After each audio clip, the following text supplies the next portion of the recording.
स्वागत है आपका हमारे विशेष कार्यक्रम ज्योतिष समाधान में। और आज हम बात कर रहे हैं अष्टम भाव की।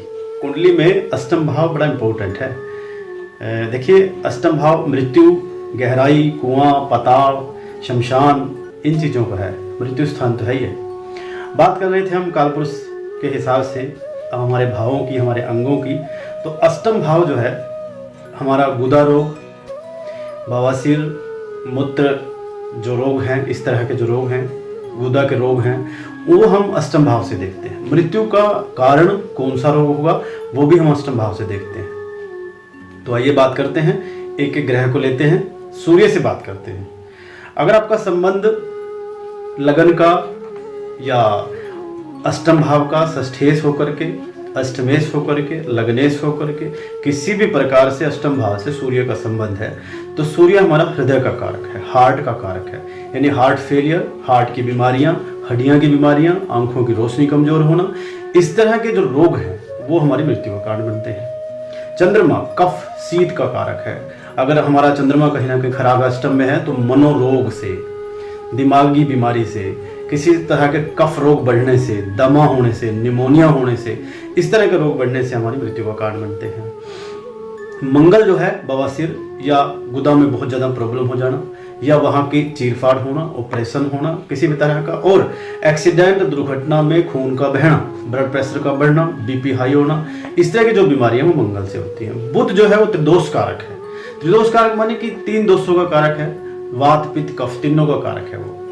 बुध के जो रोग हैं, बुध की बीमारी है वेंस, दिमाग की नस फटना, इस तरह के जो रोग हैं वो बुध जनित रोग हैं।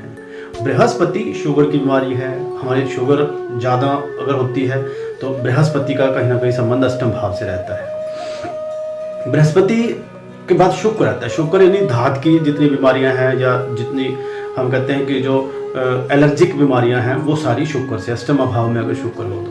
मधुमेह भी कई बार कई लोग हैं, कई हमारे ग्रंथों में आता है कि शुक्र का संबंध अगर अष्टम भाव से है तो मधुमेह जो बीमारी है वो भी शुक्र के कारण होती है। शनि जो है लंबी अवधि की बीमारियां, कैंसर है, ट्यूमर है, इस तरह की जो बीमारियां हैं वो शनि देता है।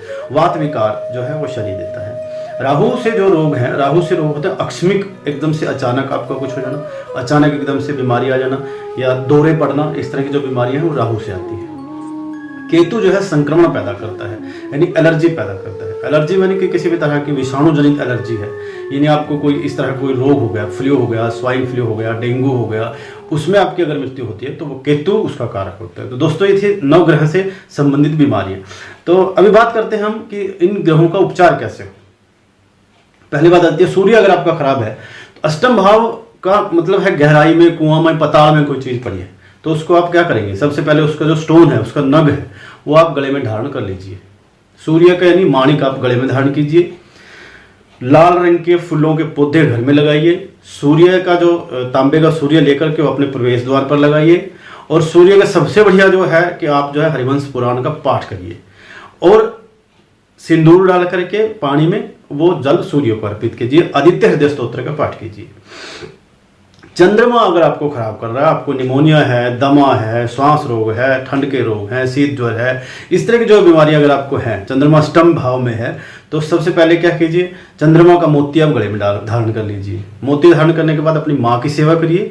अपनी माँ के जो है पहनी हुई चांदी खुद धारण कीजिए, उससे चंद्रमा जनित जो है रोग आपके शांत होंगे। मंगल आप अष्टम में खराब कर रहा है, एक्सीडेंट, दुर्घटना आपकी बार बार हो रही है, आपको लगता है कि खून से संबंधित बीमारी है, बीपी है, इस तरह की बीमारियां आपको लग रही है, तो मंगल का क्या कीजिए कि नीम का पौधा लेकर के किसी भी शमशान में स्थापित कीजिए, वहां पर लगा दीजिए। दूसरा, गुड़ की मिठाई, कोई भी किसी भी तरह की गुड़ की मिठाई लेकर के वो बांटिए मंगलवार को। मंगलवार को हनुमान जी के मंदिर जाकर के उनके पाँव का सिंदूर लेकर के घर में रखिए, उसका तिलक कीजिए और अपने घर के दोनों तरफ भी कर दीजिए। बात आती है बुध पे। बुध अगर कहीं ना कहीं खराब है आपका, तो बुध जो है बहन का, मौसी का, बुआ का कारक होता है। तो आप अपनी बहनों को प्रसन्न कीजिए, उनको किसी भी रूप में गिफ्ट प्रदान कीजिए। बहन को, बुआ को, मासी को, इनको अगर देंगे तो बुध आपका ठीक रहेगा। और दूसरा दोस्तों, अगर बुध आपको लगता है कि कहीं ना कहीं आपकी नसों में कोई ना कोई ब्लॉकेज है, किसी तरह की आपको मिर्गी की कोई शिकायत है बुध अष्टम में होने के कारण, तो आप क्या कीजिए कि हिजड़ों को वस्त्र दान कीजिए। हिजड़ों को, ये किन्नर जो समाज है, उनको जितना प्रसन्न करोगे, उनका आशीर्वाद लोगे, तो आपका बुध जो है कुछ नहीं बिगाड़ेगा। बुध का आपको कोई डरने की जरूरत नहीं है। उनका आशीर्वाद लीजिए। बुध से हरे रंग के फल लेकर के दुर्गा माता जी के मंदिर में चढ़ाइए, दुर्गा पूजन कीजिए। और अगर आपका बृहस्पति कहीं ना कहीं खराब कर रहा है तो आप क्या कीजिए, पीले फल जैसे केले हैं, आम है, वो भगवान शिव के मंदिर में चढ़ाइए। बृहस्पतिवार का व्रत कीजिए, हरिवंश पुराण का पाठ कीजिए घर में। बृहस्पति से संबंधित कोई शुगर है, कोई और बीमारी आपको लगता है, त्वचा की कोई बीमारियां हैं, इस तरह कोई आपको लगता है कि बृहस्पति आपका खराब है अष्टम में, तो आप पीपल का पेड़ कहीं स्कूल में लगा दीजिए, या नदी के नहर के किनारे जाकर के वहां पीपल के वृक्ष लगाइए, पीपल के पौधे लगाइए, तो आपका बृहस्पति ठीक हो जाएगा। शुक्र आपको खराब कर रहा है तो सफेद पुष्प वाले, जैसे आप देखो घरों में अपराजिता के पौधे हैं, या इसका जो मोतिया के हैं, मतलब जो सफेद फूलों वाले पौधे हैं वो घर में लगा दीजिए। इत्र, सेंट, परफ्यूम लगा के चलिए। लक्ष्मी नारायण मंदिर में जाकर के वहां पर सफेद प्रसाद चढ़ाइए, तो आपका शुक्र ठीक रहेगा। शनि अगर आपको ठीक रखना है तो शनि के लिए सबसे बढ़िया है कि कपूर नारियल तेल में मिला करके हर शनिवार सिर पे लगाइए, तो आपका शनि जो दोष है वो खत्म हो जाएगा। और दूसरा, शनि से संबंधित आपको लगता है कोई बड़ी बीमारी है किसी भी तरह की, जो तेल का दान कीजिए, उड़द का दान कीजिए, तिलों का दान कीजिए, और शनि स्तोत्र का पाठ कीजिए। और हनुमान जी की पूजा करने से शनि का प्रभाव भी कम हो जाता है। राहु अगर कहीं ना कहीं आपको खराब कर रहा है तो कुष्ठ रोगियों को दान कीजिए। कुष्ठ रोगी जो होते हैं उनके आश्रम में जाइए। जो अनाश्रित लोग हैं, जो लोग अंधे हैं, इस तरह के लोगों की सेवा करने से आपका राहु ठीक हो जाता है। केतु अगर कहीं ना कहीं खराब कर रहा है आपको, तो आप खट्टे फल बांटिए, इमली का दान कीजिए, इस तरह की जो चीजें हैं खट्टी चीजों को दान कीजिए। और गणेश जी की पूजा कीजिए, किसी भी गणेश जी के मंदिर में जाकर के पित्तल की घंटी टांग दीजिए, तो केतु आपका ठीक रहेगा। तो दोस्तों, ये था अष्टम घर। नमस्कार, प्रणाम।